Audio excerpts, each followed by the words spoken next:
2 heures du matin. Ses regrets l'empêchent de dormir. Le jour, il fait semblant. La nuit, à 2 heures, il se bat contre ses souvenirs. Et c'est ce combat silencieux qui le ronge. Il est 2 heures du matin. Tout est calme. Mais lui, il ne dort pas. Il ferme les yeux et au lieu du sommeil, ce sont vos souvenirs qui reviennent. Un rire au mauvais moment, une odeur qui lui reste.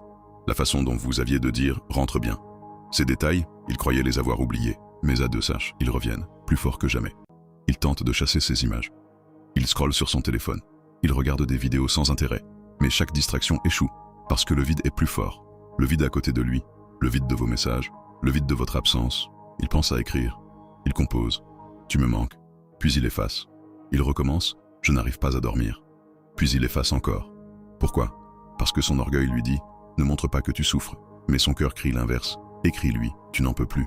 Et c'est cette lutte, ce tiraillement qui l'empêche de dormir. Vous pensez qu'il vous a oublié. En vérité, il vous vit encore. Pas comme il le voudrait, pas comme il devrait, mais assez pour que son sommeil se brise. La nuit est un juge cruel. Elle enlève les distractions, les excuses, les agendas. Elle ne laisse que la vérité. Et la vérité, c'est que vous lui manquez. Même s'il n'ose pas l'avouer. Mais attention, votre rôle n'est pas de combler ce manque à sa place. Si vous envoyez un message, vous lui offrez une échappatoire. Vous transformez son combat en confort. Non. Laissez-le se battre. Laissez-le ressentir. Parce que c'est dans cette douleur silencieuse que naissent les vrais regrets. Et ce sont ces regrets-là qui provoquent les déclics. Un homme panique quand il comprend qu'il souffre seul, pendant que vous dormez paisiblement. La nuit est son combat. Le jour est votre terrain. Et si un message tombe, n'entrez pas dans le piège de la discussion nocturne.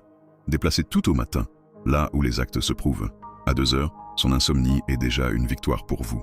Parce qu'elle montre qu'il a perdu le confort, qu'il doute et que, pour la première fois peut-être, il comprend ce que ça veut dire de vous perdre.